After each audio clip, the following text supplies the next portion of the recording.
نبی کریم صلی اللہ علیہ وسلم نے فرمایا کہ اللہ سے پناہ مانگا کرو آزمائش کی، مشقت، بدبختی کی، پستی، برے خاتمے اور دشمن کے ہنسنے سے۔ فرمان مصطفیٰ، مجھ پر درود پاک پڑھنا بروز قیامت پل صراط کی تاریکی میں نور ہوگا۔ رسول اللہ صلی اللہ علیہ وسلم نے فرمایا، جو شخص مجھے زبان اور شرمگاہ کی حفاظت کی ضمانت دے دے تو میں اسے جنت کی ضمانت دیتا ہوں۔ اللہ کے نبی نے ارشاد فرمایا، میری شفاعت میری امت کے اسی شخص کے لیے ہے جو میرے گھرانے سے محبت رکھنے والا ہو۔ رسول اللہ صلی اللہ علیہ وسلم نے فرمایا، میں اللہ سے امید رکھتا ہوں کہ عاشورہ کے دن کا روزہ 1 سال پہلے کے گناہ مٹا دے گا۔ رسول اللہ صلی اللہ علیہ وسلم نے فرمایا، جس نے حسن اور حسین رضی اللہ عنہما سے محبت کی اس نے مجھ سے محبت کی، اور جس نے ان سے دشمنی رکھا اس نے مجھ سے دشمنی رکھا۔ فرمان نبی صلی اللہ علیہ وسلم، بکری کی عزت کرو اور اس سے مٹی جھاڑو کیونکہ وہ جنتی جانور ہے۔ رسول اللہ صلی اللہ علیہ وسلم نے فرمایا، جو شخص اللہ کی رضا کی خاطر مسجد بناتا ہے تو اللہ اس کے لیے جنت میں گھر بناتا ہے۔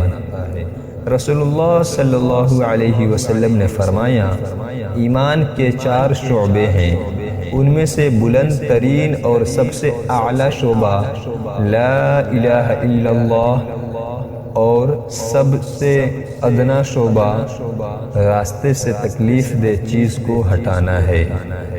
رسول اللہ صلی اللہ علیہ وسلم نے فرمایا، ایمان کے 4 شعبے ہیں، ان میں سے بلند ترین اور سب سے اعلیٰ شعبہ لا الہ الا اللہ، اور سب سے ادنا شعبہ راستے سے تکلیف دہ چیز کو ہٹانا ہے۔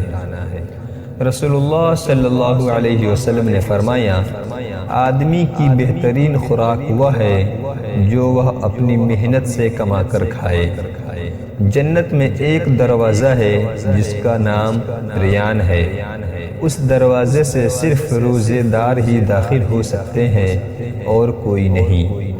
رسول اللہ صلی اللہ علیہ وسلم نے فرمایا، میری امت کے لوگوں میں اس وقت تک خیر باقی رہے گی جب تک وہ افطار میں جلدی کرتے رہیں گے۔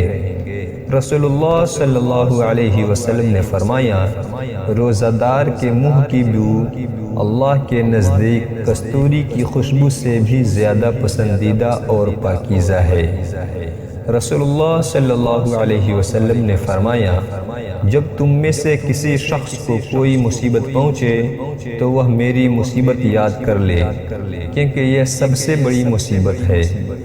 رسول اللہ صلی اللہ علیہ وسلم نے فرمایا، 4 باتیں انبیاء و رسول کی سنت میں سے ہیں، حیا کرنا، عطر لگانا، مسواک کرنا اور نکاح کرنا۔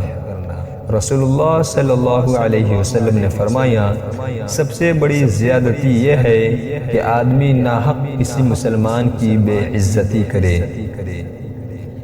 مسلمانوں میں کامل ایمان والے وہ لوگ ہیں جن کے اخلاق اچھے ہیں۔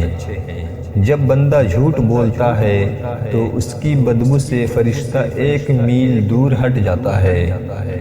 جب 2 مسلمان آپس میں ملتے ہیں اور مصافحہ کرتے ہیں تو ان دونوں کے جدا ہونے سے پہلے ان کو بخش دیا جاتا ہے۔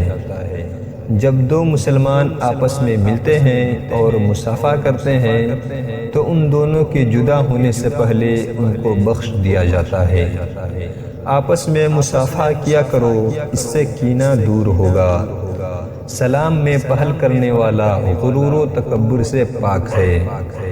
آدمی کے جھوٹا ہونے کے لیے یہ کافی ہے کہ وہ ہر سنی سنائی بات بیان کرتے ہیں۔ حسد سے اپنے آپ کو بچاؤ، اس لیے کہ حسد نیکیوں کو اس طرح کھا جاتا ہے جس طرح آگ لکڑی کو۔ تم میں سے جب کوئی شخص کچھ کھانا چاہے تو داہنے ہاتھ سے کھائے، اور جب کوئی چیز پینا چاہے تو داہنے ہاتھ سے پیے۔ جو عورت بغیر کسی عذر معقول کے شوہر سے طلاق مانگے، اس پر جنت کی خوشبو حرام ہے۔ کوئی شخص اس وقت تک مومن نہیں ہو سکتا جب تک کہ میں اس کے ماں باپ، بیٹے اور تمام لوگوں سے زیادہ محبوب نہ ہو جاؤں۔ قیامت اس وقت آئے گی جب زمین پر کوئی اللہ اللہ کہنے والا نہیں رہ جائے گا۔ مسلمان کو گالی دینا فسق و گناہ ہے۔ رسول اللہ صلی اللہ علیہ وسلم نے فرمایا، گناہ سے توبہ کرنے والا اس شخص جیسا ہے جس نے کوئی گناہ کیا ہی نہ ہو۔ قیامت کے دن لوگوں میں سب سے زیادہ میرے قریب وہ شخص ہوگا جس نے سب سے زیادہ مجھ پر درود بھیجا ہے۔ اللہ تعالیٰ کے نزدیک تمام آبادیوں میں محبوب ترین جگہیں اس کی مسجدیں ہیں اور بدترین مقامات بازار ہیں۔ انسان کا اپنی زندگی کے ایام میں 1 درہم صدقہ کرنا مرنے کے وقت 100 درہم صدقہ کرنے سے بہتر ہے۔ تم میں بہترین شخص وہ ہے جس نے قرآن کو سیکھا اور دوسروں کو سکھایا۔ جس بدن کو حرام غذا دی گئی وہ جنت میں داخل نہ ہوگا۔ جو آدمی سود کا 1 درہم جان بوجھ کر کھائے، اس کا گناہ 36 بار زنا کرنے سے زیادہ ہے۔ جو شخص قرض دار کو مہلت دے یا قرض معاف کر دے تو اللہ تعالیٰ اس کو قیامت کے دن کی سختیوں سے محفوظ رکھے گا۔ مومن کی جان اپنے قرض کے سبب معلق رہتی ہے جب تک اس کا قرض ادا نہ کر دیا جائے۔ جو عورت اس حال میں انتقال کرے کہ اس کا شوہر اس سے راضی اور خوش ہے تو وہ عورت جنتی ہے۔ رسول اللہ صلی اللہ علیہ وسلم نے فرمایا، بے شک ہر نماز اپنے سے پہلے والے گناہوں کو مٹا دیتی ہے۔ رسول اللہ صلی اللہ علیہ وسلم نے فرمایا، زیادہ مت ہنسو کیونکہ زیادہ ہنسنے سے دل مردہ ہو جاتا ہے۔ سفید کپڑے پہنا کرو اس لیے کہ وہ بہت پاکیزہ اور پسندیدہ ہے۔ سلام میں پہل کرنے والا غرور و تکبر سے پاک ہے۔ آپس میں مصافحہ کیا کرو، اس سے کینہ دور ہوگا۔ جب 2 مسلمان آپس میں ملتے ہیں اور مصافحہ کرتے ہیں تو ان دونوں کے جدا ہونے سے پہلے ان کو بخش دیا جاتا ہے۔ وہ شخص جنت میں نہیں جائے گا جس کا پڑوسی اس کی آفتوں سے محفوظ نہ ہو۔ جب بندہ جھوٹ بولتا ہے تو اس کی بدبو سے فرشتہ 1 میل دور ہٹ جاتا ہے۔ مسلمانوں میں کامل ایمان والے وہ لوگ ہیں جن کے اخلاق اچھے ہیں۔ رسول اللہ صلی اللہ علیہ وسلم نے فرمایا، سب سے بڑی زیادتی یہ ہے کہ آدمی ناحق کسی مسلمان کی بے عزتی کرے۔ رسول اللہ صلی اللہ علیہ وسلم نے فرمایا، جب تم میں سے کسی شخص کو کوئی مصیبت پہنچے تو میری مصیبت یاد کر لے، کیونکہ یہ سب سے بڑی مصیبت ہے۔